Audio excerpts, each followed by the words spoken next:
If you've ever found yourself reaching for food when you're not hungry and you're thinking, I don't even want this video is for you.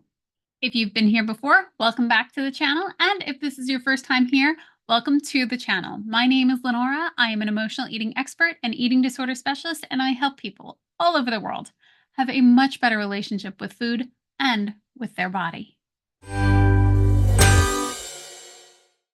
Let's talk about emotional eating. When it comes to emotional eating, a lot of the time people don't really recognize that it's emotional eating. They sometimes have this picture of somebody with a bag of M&Ms in the middle of the night, or somebody who's eating a sleeve of Oreos in the middle of the night, and that is what they consider emotional eating. But a lot of the time, the truth is, when it comes to emotional eating, it's when we're seeking food, when we're not necessarily physically hungry, but we have the urge to eat. And this is something that's really important to understand.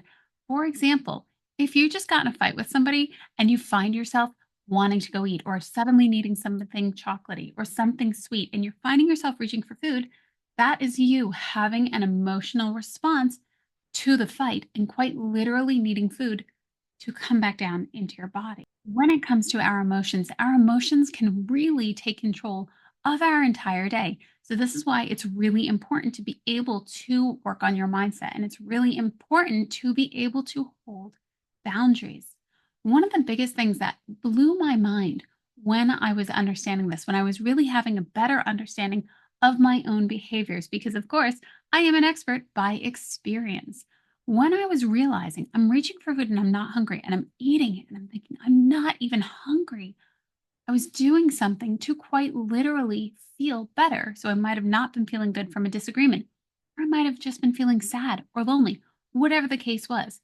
Understanding that when you're reaching for food and it's not out of physical hunger, that you are quite literally stuffing down feelings, quite literally swallowing your feelings. And that to me was just mind boggling. I couldn't understand, like, how does this even happen as I'm eating the food? And I'm saying, well, I don't want to be eating. But the better question might have been, what might I not want to be feeling? Because even though I was uncomfortable eating, it was more comfortable than dealing with the emotional responses that I was having, whether it was frustration out of being in a disagreement, whether it was stress, whether it was lonely. It was more comfortable to deal with this than this. Understanding that these types of behaviors don't necessarily make cognitive sense. We're consciously thinking, this doesn't make any sense. But to the subconscious, to your neurological system that is quite literally working to calm down, this makes perfect sense because it worked in the past. Even think back to when you were younger and you were fussy.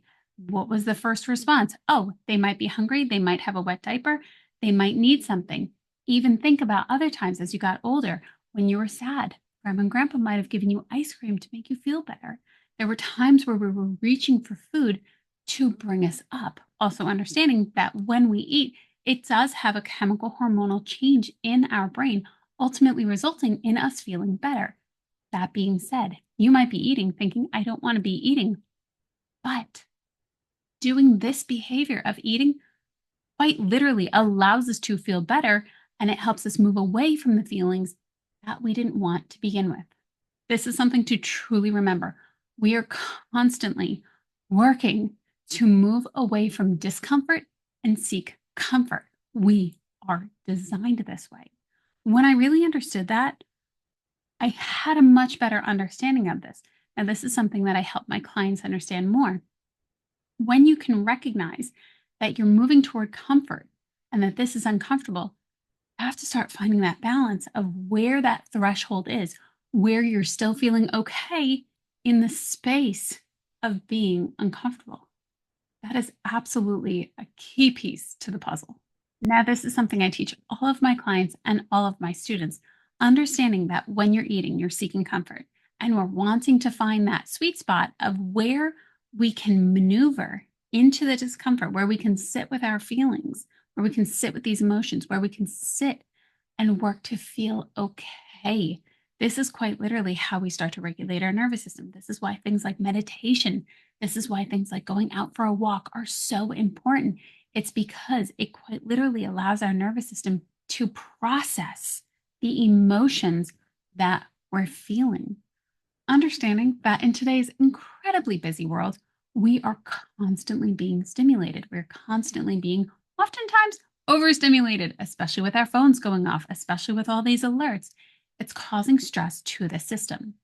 So now, as you're getting all these little incremental stresses throughout the day, when we have a big stressor, like being in a disagreement with somebody, we quite literally go off the deep end because we don't know how to regulate. There's something else going on. And our nervous system, which is designed to keep us safe, is going seek food, seek food, seek food. And it's driving us to go seek food ultimately, because when we seek food, we get comfort.